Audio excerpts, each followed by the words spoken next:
Hello, Morning Rush regulars. This is Jonathon Rush. Hello, Kelly Nash. Good morning. Okay, Tumbleweed's behind the camera. White balance.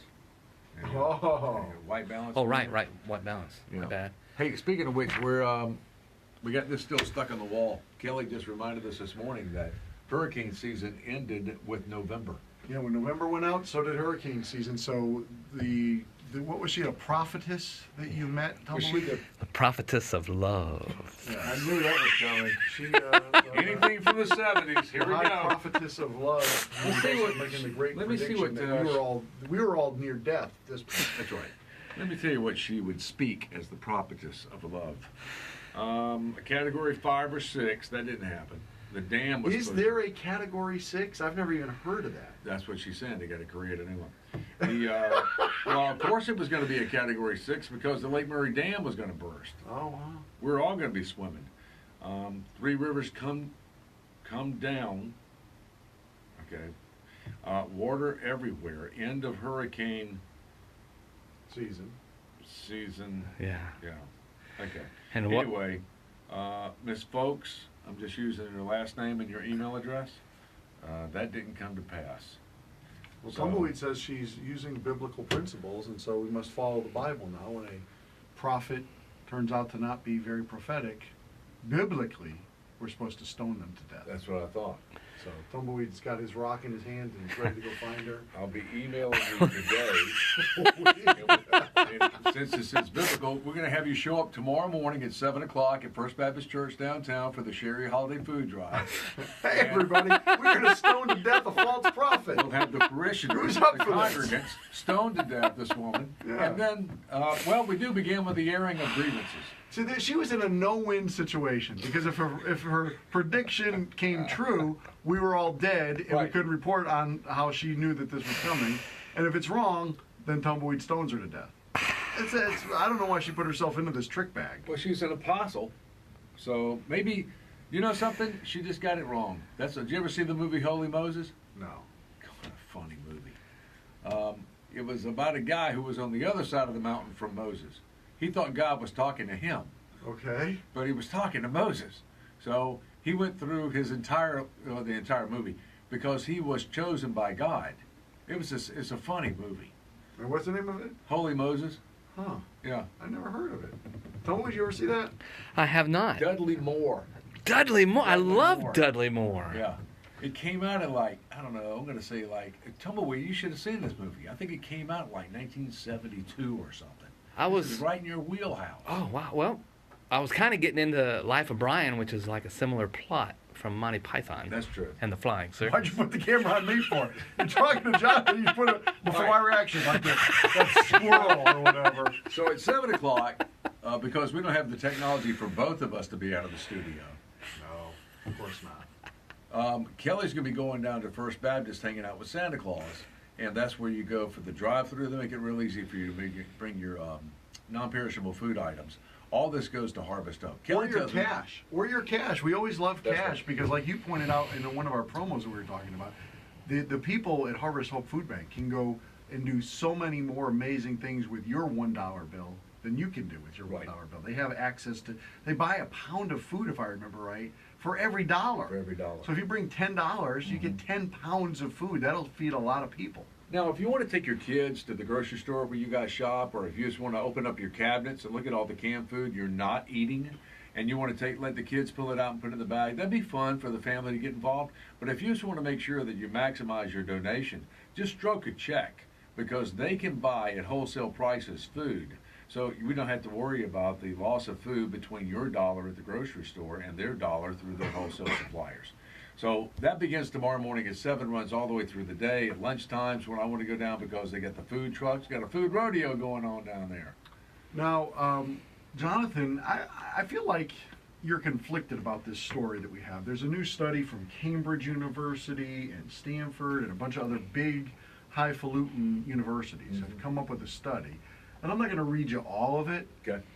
but basically the takeaway is people who curse regularly, or more often, More often. those folks are the best people on earth. And it goes on to say that they have a better, nuanced understanding of language than people who don't curse. Which is strange because people always say that, cursing is for ignorant people. You don't know how to express yourself, so you curse. They're also more honest with themselves and with their friends. Oh, we'll tell you exactly what we're thinking. There's a whole bunch of the people who curse the most are the best people is the takeaway. Now tomorrow at First Baptist Church, why don't you put this theory? Let's put this theory into practice. Well, just walk up to West Church and go, "Hey, blankety blankety blank," and see what he says. He's probably not going to reply with flowery language. If that was my honest feelings, I would. Okay. See, that's the whole thing. It's about being honest, being truthful. Gotcha. The truth is important. Now, you never curse in public. No. But in the not public domain here, that we're in the friend zone. Yes. See, that's how I know I can trust you. Because here, it's like a sailor. It's just flying out of them. But then we get out in public, bad. and it's just very buttoned down. So when you meet Jonathan, unless he's cursing at you, he's not being honest with you. Now, you have heard me say damn or hell on the radio. So those kind of words, and I shouldn't even do that. Because guaranteed I'll get some mom say, "You want to tell him now, little Jimmy?" And little Jimmy would say, "I heard you say a bad word. It starts with D." Yeah. And little Jimmy would call me down. Now, little Jimmy's a churchgoer. But he's you're a good saying, person. if I understood earlier when we were talking about this, you were saying this study is malarkey. It's the people who can Total learn malarkey. to curb their language that are the best people. If Joe Biden were here, he would tell you, cut out the malarkey. That's Then malarkey. he would also tell me that he likes children jumping in his lap, which is very awkward. I don't know why he said that. Why did he make that You announcement? must choose, Morning Rush Regulars, when Joe Biden comes here. Do you want to jump on his lap, or do you want to stroke the hair on his legs? That was such You an must odd choose. speech. And we're going to single file, by the way. Corn Pop was a bad dude.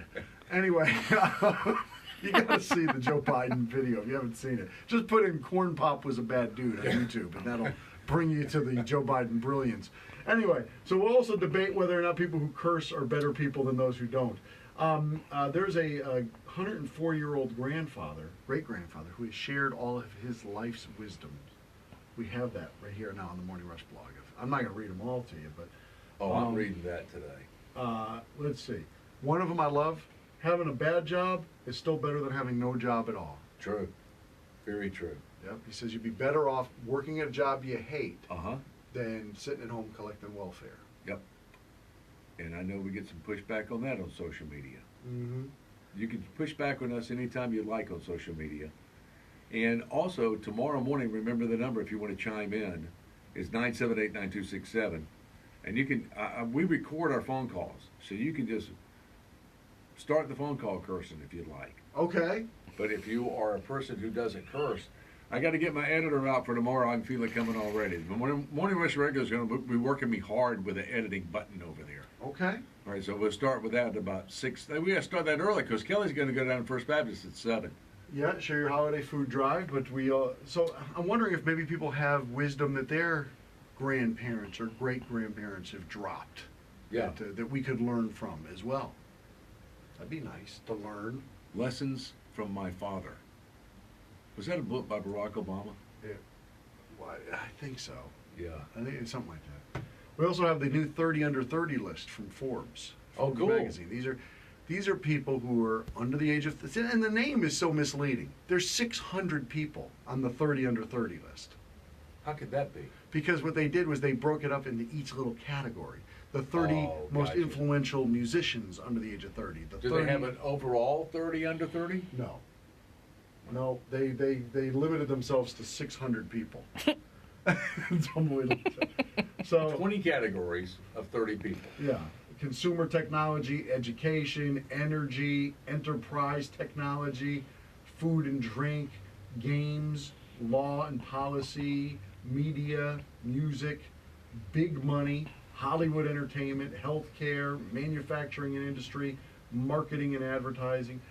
I've never made any of these lists, by the way. Like, not even like the 30 or the 40 under 40 in Columbia. I didn't make Yeah. that list. I didn't make the 30 Columbia under 30 Metropolitan Magazine in does that. New Haven, Connecticut. I Gotcha. couldn't get into that one. I don't know. When I look at some of these people, and I don't mean to say this just because I wasn't on those lists, but you ever look at these people like later in life and go, dude, what happened? You were 30 under 30. You were 40 under 40. You were the most likely to succeed in high school. Oh, yeah. What happened to these people? See, I was wondering why he was saying that. Like, when he was in, like, the 10th grade, was he in one of the top 10 of the 10? No, I never made any. Never made it on the I list. never showed any promise in anything, including right now. I didn't make the 60 under 60. I ain't making that list either. 70, surprise, you're 70. Maybe you can make that list. All right, we'll talk about that hopefully tomorrow as well, or maybe the next day. If you got something going on in your neighborhood you're seeing you want to talk about, we've had some of those interesting phone calls Sure. or conversations in the hallway. So if you got something going on, and maybe a conversation you heard you want us to expand on, or you want to chime in and bring it up, you can bring it up.